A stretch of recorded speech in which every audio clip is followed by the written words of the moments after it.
রাদিতু বিল্লাহি রাব্বা ওয়া বিল ইসলামি দীনা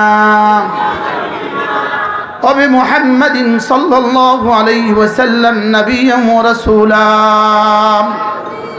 আল্লাহর নবী বলেন, কোন মানুষ যদি মাগরিবের পরে এই কালেমাটা 3 বার পড়ে, ফজরের পরে এই কালেমাটা 3 বার পড়েন, আমি আল্লাহ তাআলাকে রব হিসাবে রাজি আছি, আমি ইসলামকে ধর্ম হিসাবে রাজি আছি, আমি না মুহাম্মদ সাল্লাল্লাহু আলাইহি সাল্লামকে নবী আর রাসূল হিসাবে রাজি আছি।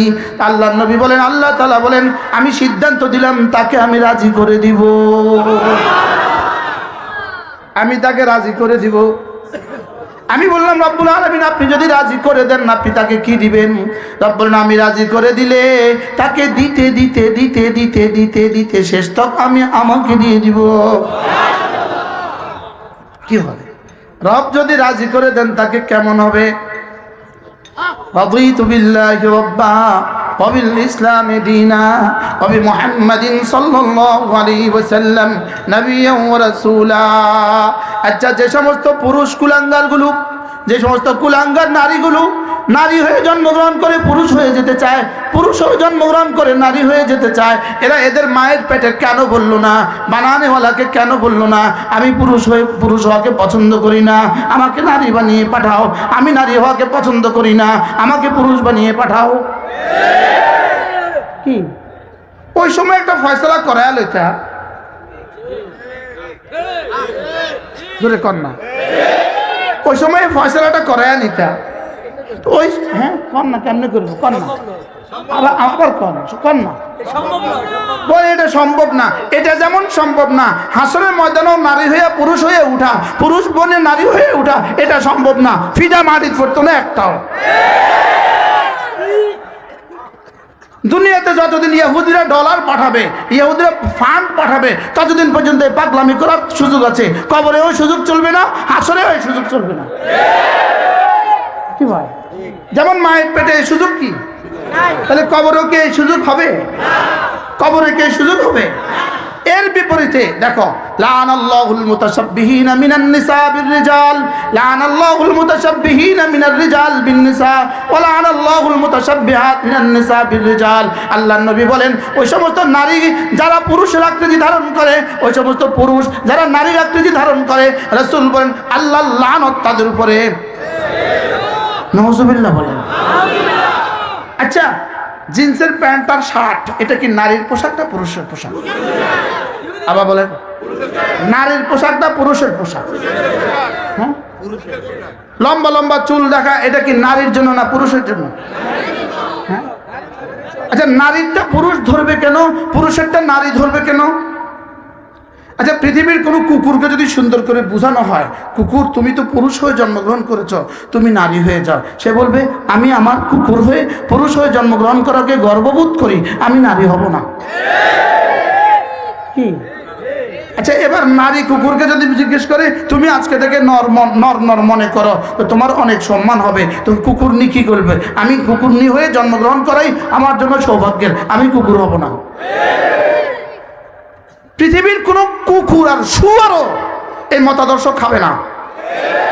অতএব বাঙালিও, বাংলাদেশিরা, এই দেশের মুসলমান এই মতাদর্শ খাবে না।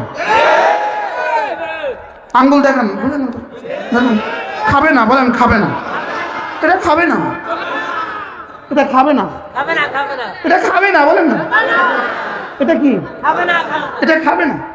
এখন আমি যে এভাবে বলছি তো কালকে বলে দিবে এটা জঙ্গিবাদ। আমি বলছি এই সস্তা বলি আর জাতি খানা, জাতি বুঝে গেছে এই সস্তা গালিও আর জাতি খানা। এটা তো সস্তা গালি, কথায় কথা জঙ্গিবাদ, এটা সস্তা গালি, এটা কি বা? এটা না আমাদেরকে বলবা জঙ্গি, আমরা বলবো শুধু শুধুই আমাদেরকে বলবা জঙ্গি, তা আমরা বলবো আল্লাহ আমাদের সঙ্গী, আর বলবে না। কি আমরা আগে বলতো মৌলবাদ, তো আমরা বলছি হ্যাঁ আমরা মূল নিয়ে আছি, তোমরা বাকল নিয়ে আছো, আমরা মূল নিয়ে আছি এই জন্য মৌলবাদ, তোমরা বাকল নিয়ে আছো এই জন্য বাকলবাদ। এখন আর এটা বলে না, হ্যাঁ লাগবে না। তাহলে বলেন ইসলাম সর্বকালের সর্বশ্রেষ্ঠ ধর্ম। ইসলাম ইসলাম সর্বকালের সর্বশ্রেষ্ঠ আধুনিক। সুবহানাল্লাহ বলেন। ইসলাম কি সর্বকালের? বলেন, যেটাই ইসলাম সেটাই সভ্যতা, যেটাই ইসলাম সেটাই মানবতা, যেটাই ইসলাম সেটাই সুন্দর, যেটাই ইসলাম সেটাই পূর্ণতা। আর পারলে ইসলামের কোন পয়েন্টে, কোন জুজে আপনি ইসলামের উপরে আপত্তি তোলেন না, কিয়ামত পর্যন্ত কেউ পারবে না। রব চ্যালেঞ্জ করেছেন, আমরা করতে অসুবিধা কি? রব চ্যালেঞ্জ করেছেন, যদি তোমরা সন্দেহ করো তাহলে এর মতো একটা আয়াত নিয়ে আসো, একটা। যেই কোনো মতাদর্শ, যেই কোনো মতবাদ ভিন দেশ থেকে, ইহুদি থেকে, নাসারাদের থেকে হাওলাত করে নিয়ে আসবা, 2-4 দিন পরে নিজেরাই কাগজ ছেড়ে ফেলবা। আমাদেরটা ছিল, আছে, থাকবে। আচ্ছা, আমাদের সূরা ফাতিহা কত বছর ধরে চলে? আপনাদের মসজিদে ইমাম সাহেব সূরা ফাতিহা কত বছর ধরে পড়ে? হ্যাঁ, আমি আর আপনি প্রতিদিন বালেগ হওয়ার দিন থেকে আজ পর্যন্ত প্রতিদিন পড়ছি 32 বার করে। কয়বার? গতকালকে পড়ছি কতবার? এর আগের দিন, এর আগের দিন, এর আগের দিন। তো কালকে ফজরে মসজিদের ইমাম সাহেবকে গিয়ে বলবেন, হুজুর এক সূরা প্রত্যেকদিন পড়েন কিনা, আর ভালো লাগে না। হ্যাঁ? আচ্ছা, কালকে পড়ার সময় কি কারোর বিরক্তি লাগবে? কোনদিন কি বিরক্তি লাগছে?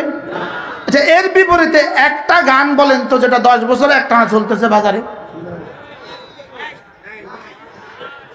একটা কবিতা বলেন যেটা 20 বছর একটানা চলতেছে বাজারে। আমাদেরটা কত বছর চলে? এই জন্য কোরআনের একটা সিফাত আছে, লাম ইউখলাক, লাম ইউখলাক। এটা কখনো পুরাতন হয় না, এটা কখনো কি হয় না বলেন? এটা কখনো, এটা আলী রাদিয়াল্লাহু তাআলা হাদিসের, লম্বা হাদিসের এক টুকরা, লাম ইউখলাক। এটা কখনো কি হয় না, এটা কখনো পুরাতন হয় না। ওয়ালাম তাসমা বিহিল উলামা, উলামা কখনো এটা পড়তে পড়তে, বুঝতে বুঝতে কখনো পরিতৃপ্ত হয় না। সুবহানাল্লাহ বলেন।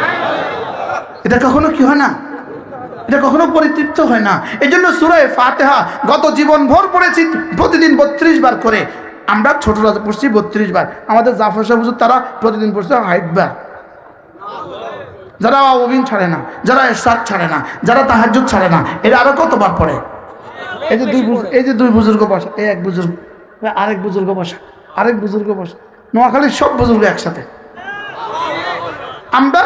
আমরা পড়ি 32 বার। আমরা পড়ি কতবার? আচ্ছা, যেই সূরাটা প্রতিদিন 32 বার পড়া হয়, আচ্ছা 70 বছর বয়সে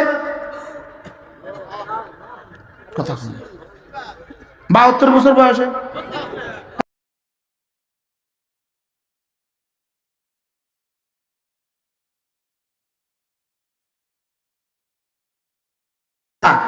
কতবার ওয়াজিব ডেলি?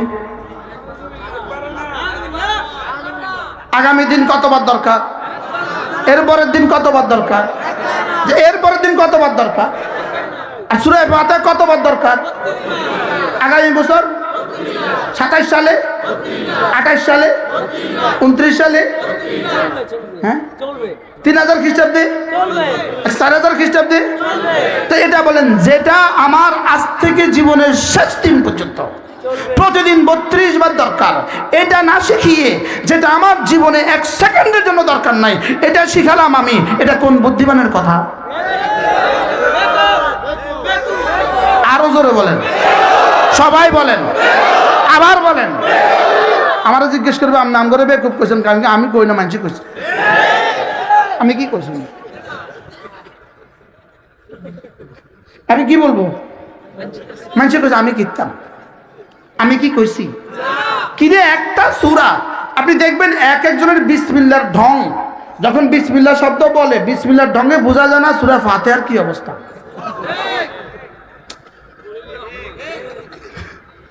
বিসমিল্লাহ, বিসমিল্লাহির রহমানির রহিম বলেন না, বাস্তব না বাস্তব? বিসমিল্লাহর মুখ ব্যাংসা নিয়ে বোঝা যায় সূরা ফাতিহার কি হালত। কি কয়? ও বিসমিল্লাহির রহিম, কারণ জীবনের প্রথম দিন কইছে, এর আগে আর কোনদিন কয় না। কি এই জাতির কি হবে আমারে বুঝান, যে জাতির বিসমিল্লার এই অবস্থা, যে জাতির বিসমিল্লাতে এই অবস্থা। এখন এটা শুনলেই বলবে জঙ্গিবাদ, এটা শুনলেই কি বলবে বলেন? জঙ্গিবাদ। হ্যাঁ, এটা শুনলেই বলবে জঙ্গিবাদ। আল্লাহর কসম আমরা জঙ্গিবাদ নই, আমরাই এ দেশকে ভালোবাসি। বলেন আমরাই এ দেশকে ভালোবাসি, বলেন আমরাই এ দেশকে ভালোবাসি। এজন্য আমরাই এ দেশের মাটি ও মানুষকে ভালোবাসি। আমাদেরকে বলে এরা চাঁদা তোলে, এরা চাঁদা তোলে, তাই বলি হ্যাঁ আমরা চাঁদা তুলি, তবে চাঁদা তোলে না কে?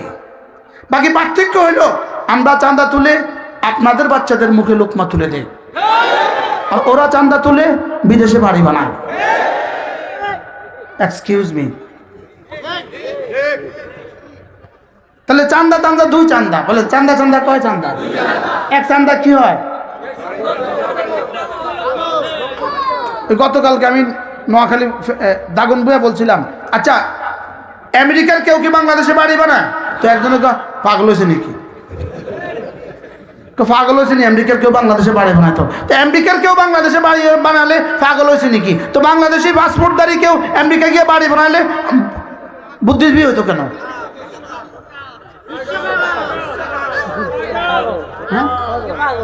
জোরে বলেন, আমরা কোথাও পাগল, আমি কিছু নেই। কি ভাই, এই জন্য বলেন ইসলাম সর্বকালের সর্বশ্রেষ্ঠ নাম। বলেন আলহামদুলিল্লাহ।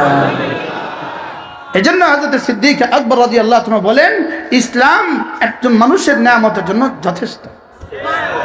اليوم أكملت لكم دينكم وأتممت عليكم نعمتي ورضيت لكم الإسلام دينا। আমি আজকের দিন তোমাদের জন্য দিনকে পরিপূর্ণ করে দিলাম, দিনকে পরিপূর্ণ করে দিলাম। আল-ইয়াউমা আকমালতু লাকুম দীনাকুম, তোমাদের দিনকে পরিপূর্ণ করে দিলাম। ওয়া আতমামতু আলাইকুম নি'মাতি, আমার দেওয়া নিয়ামতকে তোমাদের উপরে পরিপূর্ণ করে দিলাম। আমি আমার নিয়ামতকে পরিপূর্ণ করে দিলাম। ইসলাম শ্রেষ্ঠ নিয়ামত, শ্রেষ্ঠ নিয়ামতকে আমি পূর্ণতা দিয়ে দিলাম। সুবহানাল্লাহ, আল্লাহু আকবার কাবীরা। এই জন্য ইসলামের হার হার জুজে আমরা খুশি, হার হার অংশে আমরা খুশি।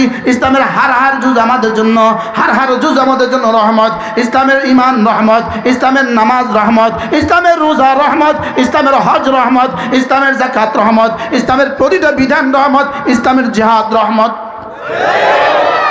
বলেন রহমত। এজন্য কোরআনে কারীমের সূচনা করেছে বিসমিল্লাহির রহমানির রহিম।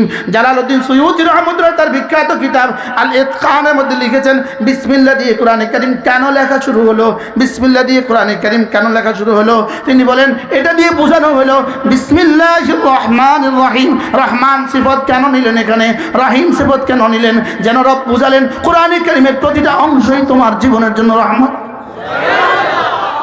কোরআনের প্রতিটা অংশ আমার জীবনের জন্য কি? এই জন্য বলেন আমার ঈমান রহমত। লা ইলাহা ইল্লাল্লাহ, লা ইলাহা ইল্লাল্লাহ, লা ইলাহা ইল্লাল্লাহ, লা ইলাহা ইল্লাল্লাহ, লা ইলাহা ইল্লাল্লাহ।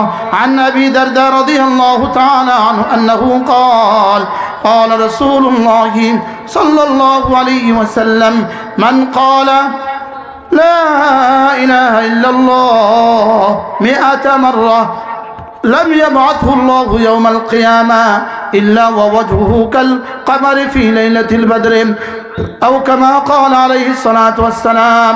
আল্লাহ নবী ইরশাদ করেন, ও আমার উম্মতেরা শুনো, তোমাদের মধ্যে যদি কেউ প্রতিদিন 100 বার কালিমা তয়্যিবা পড়ো, আমি নবী কথা দিলাম আল্লাহ তাআলা তাকে হাসরের ময়দানে তুলবেন না, অবশ্যই তুলবেন, তার চেহারা হবে পূর্ণিমার চাঁদের মতো। পড়বো তো ইনশাআল্লাহ, নিয়ত পাক্কা। প্রতিদিন কতবার? 100 বার। এক নিঃশ্বাসে একবার। বলেন কয়বার? কালেমায়ে তয়্যিবা পড়তে তিনটা অঙ্গ ব্যবহার হয়, তিনটা অঙ্গ ব্যবহার হবে। এক নম্বরে দিল ব্যবহার হবে, দুই নম্বরে জবান ব্যবহার হবে, তিন নম্বরে কান ব্যবহার হবে। কানের কাজ কি? ধ্যানের সাথে শোনা। জবানের কাজ কি? শুদ্ধ করে বলা। দিলের কাজ হলো তিনটা। কি বলেছ, কেন বলেছ, কার জন্য বলেছ, এটা ভাবতে থাকা। সুবহানাল্লাহ। বলেন কি, কেন, কার জন্য। তাহলে বেশি তাড়াহুড়া করলে তিন কথা ভাবার আর সময় থাকে না। কি ভাবতে হবে? কয়টা? কি কি কি, কেন, কার জন্য। এক নম্বর হলো কি বলেছ, দুই নম্বর হলো কার জন্য বলেছ, তিন নম্বর হলো কেন বলেছ, চার নম্বর হলো কিভাবে বলেছ। কি, কেন, কার জন্য, কিভাবে। সুবহানাল্লাহ। বলেন কি? লা ইলাহা ইল্লাল্লাহ, আল্লাহ ছাড়া কোনো মাবুদ নাই, আল্লাহ ছাড়া কোনো মাবুদ নাই। আমি যখন জবানে এটা বলবো, আমার দিলে যেন এই কথা থাকে, লা ইলাহা ইল্লাল্লাহ। দুই নম্বর হলো কার জন্য বলেছ, আল্লাহ আমি আপনার জন্যই বলেছি। কার জন্য? ইন্না সলাতি ওয়া নুসুকি ওয়া মাহইয়ায়া ওয়া মামাতি লিল্লাহি রাব্বিল আলামিন। আমার জীবনের সব শুধুই তোমার জন্য।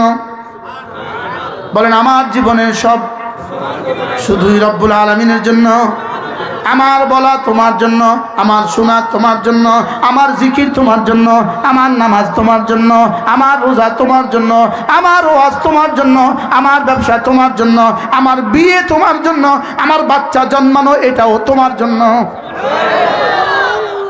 আমাদের এক বুজুর্গ আছেন হযরত মাওলানা তারেক জামিল দামাত বারাকাতুম, তিনি বলেন তো বাচ্চে জানো তো আল্লাহ কি খাতার। কি বলে? আরে আল্লাহর জন্যই বাচ্চা হওয়া। আরে সুবহানাল্লাহ। বলে বলো বিয়ে করো আল্লাহর জন্য। বিয়ে করবো কার জন্য? বাচ্চা হওয়াবো তো কার জন্য? ফাসাল্লি লিরাব্বিকা ওয়ানহার, ফাসাল্লি লিরাব্বিকা ওয়ানহার। তোমার জীবন যেন হয় আমাকে ঘিরে, তোমার জীবন যেন হয় শুধুই আমার জন্য, তোমার জীবন যেন হয় আমার জন্য। বলেন আমার জীবন কার জন্য? তাহলে এই শব্দ ঠিক করেন, আল্লাহর জন্য। আমার নামাজ, আমার রোজা, আমার দান খয়রাত, আমার সাদাকাত, আমার জিকির কার জন্য? আল্লাহর জন্য। মান আহাব্বা লিল্লাহ ওয়া আবগাদা লিল্লাহ ওয়া আতা লিল্লাহ ওয়া মানাআ লিল্লাহ ফাকাদ ইসতাকমালাল ঈমান। যে জীবন বানিয়েছো আমার জন্য, তুমি তোমার ঈমানকে পূর্ণাঙ্গ করে নিলে। জীবন কার জন্য? আবার বলেন কার জন্য? আমার জীবন কার জন্য? আমার যৌবন কার জন্য? আমার হায়াত কার জন্য? আমার মওত কার জন্য? হাত্তাল লুকমাতা ফি ইমরাতিক, স্ত্রীর মুখে লোকমা তুলে দিবা এটাও যেন হয় আল্লাহর জন্য। এজন্য হাকিমুল উম্মাত মুজাদ্দিদ মিল্লাত আশরাফুল্লাহ আল্লাহ মারকাদা তিনি বলেন, কোন মানুষ যদি ঘরে ঢুকার সঙ্গে সঙ্গে দেখলো বাচ্চাটা কাঁদে, বাচ্চা কি করে? এবার বলেন আপনি কি করবেন তখন? বাচ্চাটাকে আদর করবেন, লেকিন বাচ্চা আদর করার আগে একটা সেকেন্ড তুমি একটু ভেবে নাও, আমি এটা করছি আল্লাহর জন্য। সুবহানাল্লাহ। আমি এটা করছি কার জন্য? বাহ, কি শুনতেছেন? বলে কার জন্য? আল্লাহর জন্য। স্ত্রীকে ভালোবাসা আল্লাহর জন্য, স্ত্রীর মুখে লোকমা তুলে দেওয়া আল্লাহর জন্য, বাচ্চা কোলে নেওয়া তো আল্লাহর জন্য, জামা পরবো তো আল্লাহর জন্য, বাজারে যাবো তো আল্লাহর জন্য, মসজিদে যাবো তো আল্লাহর জন্য। বলেন কার জন্য? আবার বলেন কার জন্য? বলতে বলতে যদি আল্লাহ দিলে দিয়ে দেয়। আমরা আছি আলা খাতারিন আযীম, আমরা আছি আলা খাতারিন আযীম। বক্তারা কোথায় আছি? আলা খাতার আযীম, আলা খাতারিন আযীম। আমার পীর ও মুর্শিদ হযরত মাওলানা সুলতান আহমদ নানুপুরি রহমতুল্লাহ আলাইহি হুজুর বলতেন, মসজিদের জানালা খুলেছো তুমি, আরে রুমের জানালা কাটছো আলো বাতাস আসার জন্য, লেকিন তুমি মনে মনে নিয়ত করছো মসজিদ থেকে আজান আসার জন্য। এবার কেমন হবে? এবার হয়ে গেছে আল্লাহর জন্য। সুবহানাল্লাহ। আলো বাতাস কি বন্ধ না? বন্ধ না আছে? হ্যাঁ, হুজুর বলেন যে একজন কৃষক জমিনে লাঙ্গল দিছে, লাঙ্গলের ফলে একটা চিংড়ি বের হয়ে আসছে, চিংড়ি কাদা মাটিতে চিংড়ি বের হয়ে আসছে। এবার লোকটা বড় খুশি, চিংড়ির ঘুপ ধরে দৌড় দিছে বাড়ির দিকে। পথে আরেকজন আরেক বেটা বলে এটা কি? বলে এটা চিংড়ি। পেয়েছো কোথায়? লাঙ্গলের ফলায়। এবার ওই বেটা লাঙ্গল লইয়া খেতে গেছে গা চিংড়ির লেগা। কবে আসবে চিংড়ি? বুঝেন না? এবার চিংড়ি আসবে কবে? আবার আল্লাহ ভালো জানে। আরে চিংড়ি আসবে না, সন্ধ্যা পর্যন্ত খালি লাঙ্গল দিছে, লেকিন চিংড়ি আর নাই। আরেক বেটাকে তুমি চিংড়ি লাঙ্গল দিছো কি লেগা? চিংড়ির লেগা। বেকুব, চিংড়ির লেগে কেউ লাঙ্গল দেয়? লাঙ্গল দিতে হয় চাষের জন্য, চিংড়ি থাকলে আসে। ওয়াজ করতে হয় আল্লাহর জন্য, হাদিয়া থাকলে আসে। জি আসতে বলেন, আসতে। কি ওয়াজ করতে হয় কার জন্য? চিংড়ি থাকলে বলেন না, চিংড়ি থাকলে কি? আর যদি চিংড়ির জন্য ওয়াজ করে? বেকুব, আসতে করেন বেকুব।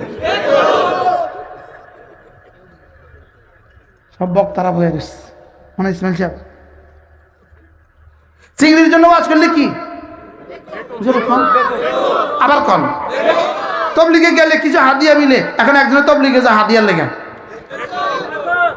বেকুব। কি তাহলে আমার জীবন হবে কার জন্য?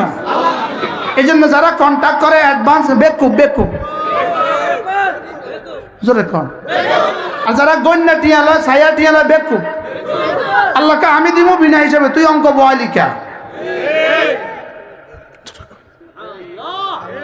কি আল্লাহ কি কর? আল্লাহকে আমি দিব বিনা হিসাবে, তুই অঙ্ক বয়ালিকা। হ্যাঁ জোরে কন।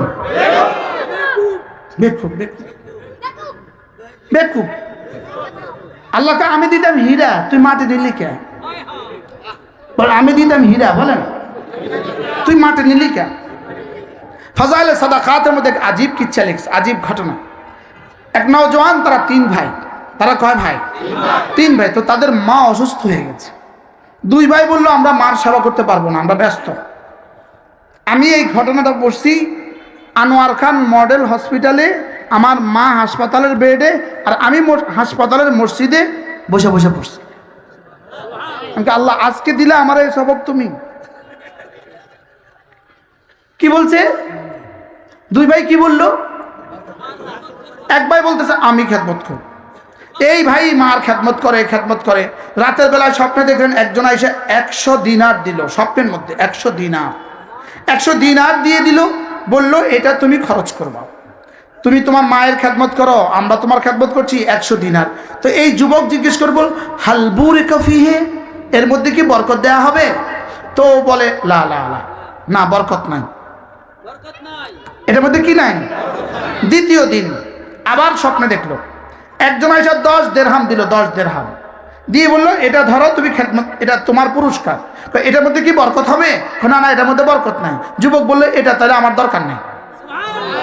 আগের দিন 100 নিল না, আজকে কত নিল না। এবার পরের দিন স্বপ্নে দেখলো 1 দিরহাম দিছে, 1 দিরহাম। ধরো 1 দিরহাম দিলাম। হালবুরে কফিহে, এর মধ্যে কি বরকত হবে?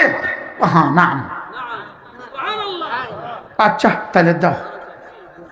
সুন্দর করে 1 দিরহাম লয়ে গেছে গা। নিয়া বাড়িতে যাওয়ার পথে দেখে যে একটা নদীর পাড়ে একজন একটা মাছ উঠেছে জালে। ভাই মাছটা কত? 1 দিরহাম। ভাই ধরো 1 দিরহাম দিয়ে দিচ্ছে। এবার মাছটা নিয়ে আসছে, মাছটা নিয়ে বিবিকে বলছে মাছটা কুটো, রান্না করো, আমি গোসল করে আসি। বিবি কাটছে মাছটা, দেখে যে পেটের ভিতরে একটা হীরার টুকরা।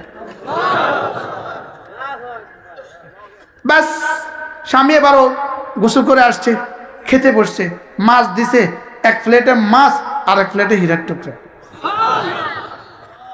কি ভাই 1 দিরহামের মধ্যে কি হয়ে গেছে? বাদশাহ হারুন রশিদের দরবারে, বাদশাহ হারুন রশিদ যখন প্রতিদিন সভাসদে উঠতেন, সংসদে উঠতেন, উঠার পথে ঘরে ঢুকার পথে 2টা ভিক্ষুক দাঁড়িয়ে থাকতো। এক ভিক্ষুক বলতেন বাদশাহজি আমাকে কিছু দান করেন, আরেক ভিক্ষুক বলতো আল্লাহ আমাকে কিছু দান করো। বাদশাহ করতো কি? প্রতিদিন বাদশার সিদ্ধান্ত যে বলে বাদশাহ আমাকে দান করো, তাকে 2টা স্বর্ণ মুদ্রা দিয়ে দেয়। কয়টা স্বর্ণ মুদ্রা? 2টা। আর যে বলতেছে আল্লাহ আল্লাহ আমাকে কিছু দান করো, তাকে একটা মুরগি ভাজি করে একটা মুরগি দিয়ে দেয়। কি দেয়? 2টা স্বর্ণ মুদ্রার দাম হলো 200 মুরগি, 2000 মুরগি, 2 লাখ মুরগি। আর একটা মুরগি হইলো মুরগি। বুঝেন নাই? প্রত্যেকদিন যে আল্লাহর কাছে চায় তারে কি দেয়? একটা মুরগি। আর যে বাচ্চার কাছে চায় তারে কি দেয়? 2টা স্বর্ণ মুদ্রা। এখন যে 2টা স্বর্ণ মুদ্রা পায়, হ্যাঁ চাইছে কার কাছে? আর যে মুরগি দেয় তারে চাইছে কার কাছে? তো স্বর্ণ মুদ্রাওয়ালা কি বলে জানেন? প্রত্যেকদিন আমার 2 মুদ্রা দেয়। আমার একটা মুরগি দেয়, আমার একটা কি দেয়? ভাই আমার মুরগিকে তুই লই যা। যে আরে ভুলই গেছে, যে স্বর্ণ মুদ্রা চায়, যে বাচ্চার কাছে চায়, তারা দেয় কি? তারা দেয় মুরগি। তারা দেয় কি? আর যে স্বর্ণ মুদ্রা আল্লাহর কাছে চায়, তারা দেয় কি? 2 টাকা, 2 টাকা, 2 দিরহাম, 2। এখন মুরগিওয়ালা কয় প্রত্যেকদিন মা আমার একটা মুরগি দেয়। মুরগি চায় কার কাছে? বাচ্চার কাছে। তারা দিছে কি? ভাই আমি মুরগি দিয়ে কি করুম, তুই আমার মুরগিটা কিনে লইয়া যা, আর আমারে তোর টাকাটা দিয়ে দে। বুঝেন না? এখন ওই বেটা করে কি, তার টাকাটা তারা দিয়ে দেয়, মুরগিটা লইয়া যায়। উল্টা উল্টা উল্টা। বুঝেন না? এখন কয়দিন পরে বাচ্চা ওই প্রত্যেকদিন মুরগির পেটে একটা স্বর্ণের ডিম দিয়ে দেয়। কি দেয়? স্বর্ণের ডিম দেয়। তো একদিন বাচ্চা দেখেছে কি রে, যে এতদিন আল্লাহর কাছে চাইছে, হে আর নাই। হ্যাঁ কি? হ্যাঁ তো নাই, কারণ হ্যাঁ তো প্রতিদিন তা পাইছে 1 টাকা, ওইতে পাইছে 1 মুরগি, এটার মুরগি এটার কাছে বেশি হয়েছে 1 টাকা দিয়ে। এখন মুরগিওয়ালা কি পাইছে? আর মুরগিওয়ালা চাইছে কার কাছে? মুরগিওয়ালা কিনুন না, মুরগিওয়ালা হ্যাঁ তো চাইছে আল্লাহর কাছে। এখন বাচ্চা জিগা, এই তোর সাথী করে, আমার সাথী আচ্ছা 2-4 দিন ধরে ভিক্ষা করতে আসে না। মানে কিনলেই আসে না। যেটা বাচ্চার কাছে চায় এত তো আসে, আর যেটা আল্লাহর কাছে চায় এত তো কি কিরে আসে না। কি লেগা? কে জানে কি লেগা আসে না।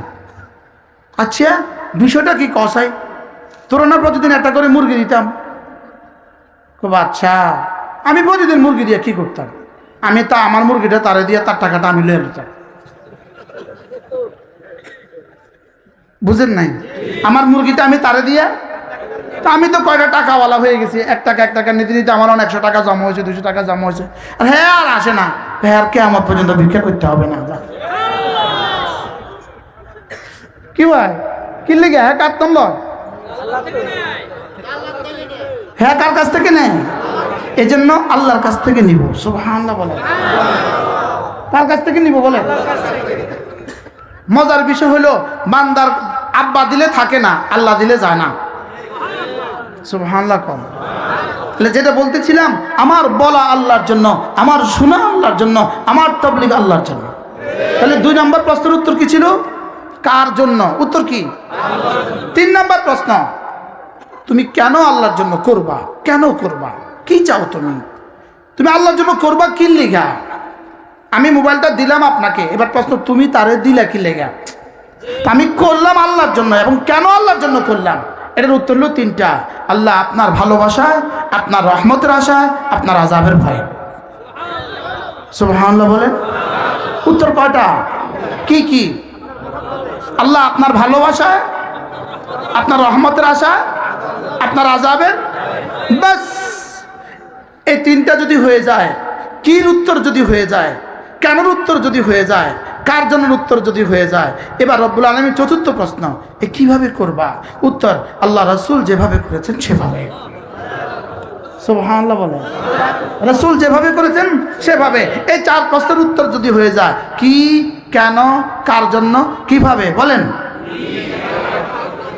তাহলে নামাজ কি, কেন, কার জন্য, কিভাবে।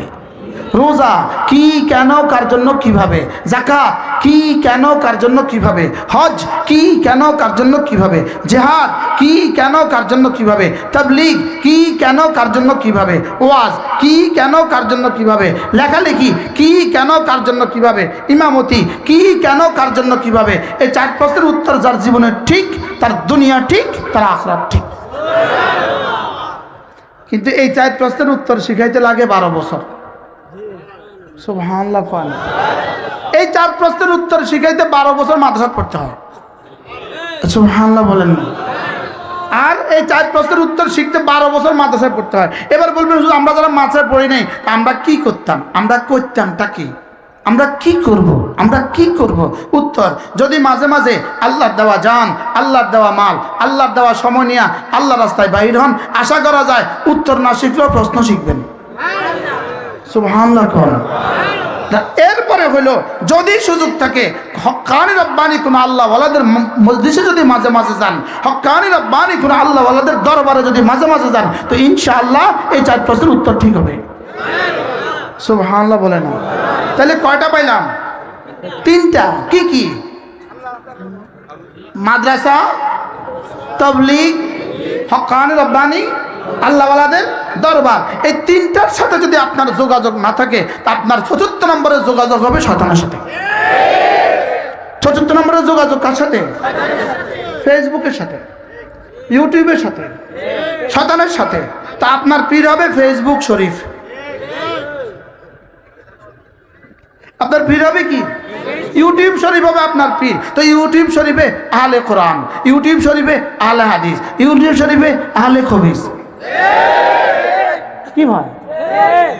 তাহলে আপনি কি এই 3 দলের সাথে যোগাযোগ রাখবেন তো ইনশাআল্লাহ? কি কি কি কি? এখন কেউ যদি মনে করে আমার আর মাদ্রাসা লাগবে না, তো হ্যাঁ অবস্থা হলো আমি গামছা বিক্রি করি তবে ফ্যাক্টরিয়াল লাগবে না। বুঝে নাই? তাবলীগ করে কিন্তু মাদ্রাসা লাগবে না, এর অর্থ কি? জোরে কয় না। গামছা বিক্রি করে কিন্তু কি লাগবে না? ফ্যাক্টরি ছাড়া গামছা বিক্রি করবেন যতদিন, ওলামা ছাড়া তাবলীগ করলে হেদায়েত পাবেন ততদিনে। তো ফ্যাক্টরি ছাড়া গামছা বেচবেন আপনি কতদিন? এই 2 দিন আর কি, তারপরে তো শেষ। বুঝে না কথা? যেদিন বানান না আছে এগিন আছে আর কি, এরপরে তো শেষ। নতুন তো আর আইয়ে না, ফ্যাক্টরি বন্ধ হয়ে গেছে। তাহলে বোঝা গেছে মাদ্রাসা ছাড়া তাবলীগ কেমন, ফ্যাক্টরি ছাড়া গামছা যেমন। যেমন ধরেন 1 গ্লাস দুধ আছে, 1 গ্লাস পানি আছে। আপনি 1 গ্লাস দুধের মধ্যে মেহনত শুরু করলেন, একটু পরে কিন্তু ঘি, একটু পরে কিন্তু ছানা, একটু পরে কিন্তু মাখন। লেকিন পানির মধ্যে মেহনত করলে কবে মাখন উঠবে? বুঝে বলেন? তাহলে পানির মধ্যে মেহনত করলে যেদিন মাখন উঠবে, উলামা ইকরাম ছাড়া তাবলীগের মেহনত করলে সেদিন মাখন উঠবে। অর্থ কি? কিয়ামত পর্যন্ত উঠবে না। কিয়ামত পর্যন্ত কি? তাহলে কার সাথে তাবলীগ করব? এজন্য স্লোগান তুলেন, মুসলমান আমার নাম, তাবলীগ আমার কাম। যেই তাবলীগের সাথে আছেন উলামা ইকরাম। আবার বলেন,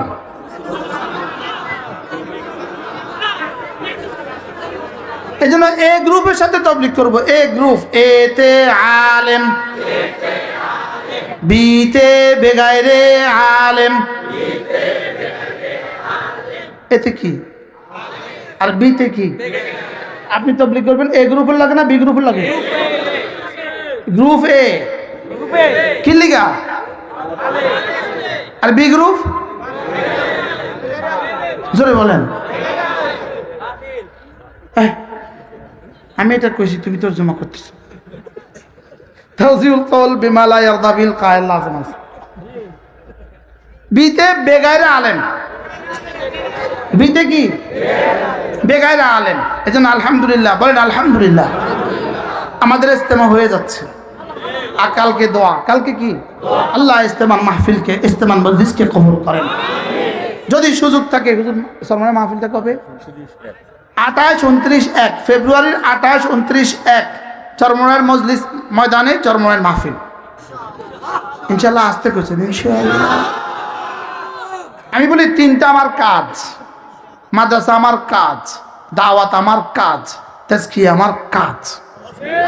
আমি বলি মাদ্রাসা আমার কাজ, বলেন তাবলীগ আমার কাজ, হক্কানি রব্বানি সিলসিলার পীর আমার কাজ, এটা আমার কাজ, এটা আমার কি। বাকি একটা করতে গিয়ে যদি একটা ছেড়ে দেন, তা আপনার সামনে মুরগি আছে, খাসি আছে, ভর্তা আছে, আপনি শুধু ভর্তা দিয়ে খেলেন আর কি। আমি বুঝাতে পারতেছি কিনা না, মানে কারো মনে কষ্ট দিতেছি কেন? হ্যাঁ, ইসলামী আলিয়া মাদ্রাসার শেখুল হাদিস মুহাদ্দিস সাহেব, ইসলামী আলিয়া মাদ্রাসার ভাইস প্রিন্সিপাল হুজুর, বড়দের সামনে কথা বলা, আরো অনেক ওলামা একরাম আছে। হুজুর তো রিটায়ারমেন্ট আসছেন না? হুজুর চাকরি আছেন এখন? আর কারামতি থেকে মাশাআল্লাহ, হুজুর কারামতি আলিয়া মাদ্রাসা ছিলেন। তো বড়দের সামনে কথা বলা এই জন্য ডরও লাগে। তাইলে মাদ্রাসা, বলেন মাদ্রাসা, তাবলীগ, হক্কানি রব্বানি, আল্লাহওয়ালা। এই জন্য যে বলে, যেমন ধরেন একজন তাবলীগ করে, সে এটাই কাজ, আপনি ভুলে আছেন। আপনি বলতে হবেন এটাও কাজ। কি বলতে হবে বলেন? মাদ্রাসাওয়ালা কি বলে? এটাই কাজ না, এটাও কাজ। সুবহানাল্লাহ কোন হালকায় জিকিরওয়ালা যদি কেউ বলে এটাই কাজ না, এটাও কাজ। রস্যই লাগাবেন না, এ লাগাবেন, ও কি লাগাবেন বলেন? আল্লাহ আমাদেরকে তৌফিক দান করেন। আমার কথা কিন্তু দূর চলে গেছে। আমি ওই প্রসঙ্গ ছিলাম যে ইসলাম সর্বকালের সর্বশ্রেষ্ঠ মেহমান। মনে আছে? কয়টা বাজে? আল্লাহ তাআলা মেহেরবানি করে আমাদের সকলকে কথাগুলো বোঝা মানা সহজ করে দেন। তাহলে ইসলামের পূর্ণাঙ্গ ইসলামের মধ্যে আপনি কত অংশ ধরবেন? সবটা না, কিছু কিছু। জোরে বলেন। তাহলে নামাজ, রোজা, হজ, যাকাত, পর্দা, জিকির ও আজকার, কিছু ধরবেন না, সবটা ধরবেন। পাঁচটা ছাড়া কিন্তু বিদেশে যাওয়া যায় না। পাঁচটা ছাড়া কিন্তু বিদেশে যাওয়া যায় না। Passport, visa, ticket, passport, visa, dollar, ticket, বিমান। এতক্ষণ পরে যে এটা বুঝতে বুঝতে এত দেরি লাগে। বলেন পাসপোর্ট, ভিসা, ডলার, টিকিট, বিমান। পাঁচটা ছাড়া কিন্তু বিদেশে যাওয়া যায় না। এবার জি আসতে হয়ে গেছে। বলেন কয়টা লাগে বলেন? কি কি? এবার পাঁচটা ছাড়া কিন্তু জান্নাতে যাওয়া যায় না। কালিমা, নামাজ, রোজা, হজ, যাকাত। পাঁচটা ছাড়া কিন্তু বিল্ডিং হয় না। রড, সিমেন্ট, বালি, পানি, ইট। হ্যাঁ, তাহলে বোঝা গেছে ফজর, জোহর, আসর, মাগরিব, এশা ছাড়া জান্নাতে যাওয়া যায় না। সুবহানাল্লাহ। আপনি কিন্তু মেয়ে বিয়ে দিবেন না। চক্ষু, কর্ণ, নাসিকা, জিহ্বা, ত্বক। চোখ নাই তার কাছে কিন্তু মেয়ে বিয়ে দেন না। কান নাই তার কাছে কিন্তু মেয়ে বিয়ে দেন না। তাহলে কয়টা লাগে? এখানে কয়টা আছে? পূর্ণাঙ্গ মানুষ হওয়ার জন্য কয়টা লাগে? কি কি? চোখ, কান, নাক, জিহ্বা, ত্বক। তাহলে পূর্ণাঙ্গ মুসলমান হওয়ার জন্য কালেমা, নামাজ, রোজা, হজ, যাকাত, ফজর, জোহর, আসর, মাগরিব, এশা। সুবহানাল্লাহ বলেন। তাহলে ফজর ছাড়া মুসলমান কেমন? চোখ ছাড়া মুসলমান যেমন। কি বুঝে কোন? ফজর ছাড়া মুসলমান কেমন বলেন? এবার নামাজ ছাড়া মুসলমান কেমন? মাথা ছাড়া মানুষ যেমন। কি বলছি বলেন? নামাজ ছাড়া মুসলমান কেমন? আবার বলেন। তো মাথা ছাড়া মানুষ হয়। তাহলে মাথা ছাড়া যেমন মানুষের কল্পনাও করা যায় না, নামাজ ছাড়া ইসলামের কল্পনাও করা যায় না। তাই আজ থেকে নিয়ত করেন, আজ থেকে 5 ওয়াক্ত নামাজ পড়বই পড়ব। বলেন ইনশাআল্লাহ। আল্লাহ তৌফিক দান করেন। 5 ওয়াক্ত নামাজ পড়বো তো ইনশাআল্লাহ। হাত নামান। কবে থেকে পড়বেন? ইনশাআল্লাহ। আল্লাহ আমাকে তৌফিক দান করেন। 5 ওয়াক্ত নামাজ যে মুসলমান নিশ্চিত করতে পারলেন, আপনি লিখে দেন, আমি আপনাকে লিখে দেই, আপনার দুনিয়ার জিম্মাদার আপনার রব, আপনার কবরের জিম্মাদার আপনার রব। 5 ওয়াক্ত নামাজ পড়বো তো ইনশাআল্লাহ। অনেক ব্যবসায়ী বন্ধুরা নোয়াখালীর ব্যবসায়িক সেন্টারে আজকের এই মাহফিল। এই জন্যই আমি আপনাদের সামনে সূরা জুমার ওই 3 আয়াতে কারিমা তেলাওয়াত করেছি, যেই 3 আয়াতে কারিমার মধ্যে রব্বে করিম উম্মতি মুসলিমার পুরো জীবনের খোলাসা ব্যক্ত করেছেন। যেই 3 আয়াতে কারিমার মধ্যে আল্লাহ তাআলা পুরো দুনিয়ার মানুষের মধ্যে ডিউটি বন্টন করেছেন। ডিউটি, যে তোমাদের ডিউটি কি হবে? তোমাদের ডিউটি হবে ঈমান, তোমাদের ডিউটি হবে কাজ, তোমাদের ডিউটি হবে নামাজ, তোমাদের ডিউটি হবে জিকির। সুবহানাল্লাহ। এই 4টার জন্য আমি আপনাদের সামনে সূরা জুমার শেষ আয়াতে কারিমাগুলো তেলাওয়াত করেছি। সময়ের সংক্ষিপ্ততায় আজকের মতো এখানেই শেষ হইল। আল্লাহ তাআলা মেহেরবানি করে আমাদেরকে কথাগুলো বুঝা মানা সহজ করে দেন। সকলে বলি আমিন। এই মাহফিলকে আল্লাহ তাআলা কিয়ামত পর্যন্ত দায়ম আর কায়েম ফরমান। সুবহানাল্লাহি বিহামদিহি, সুবহানাকাল্লাহুম্মা বিহামদিক, আশহাদু আল্লা ইলাহা ইল্লা আনতা, আস্তাগফিরুকা ওয়া আতুবু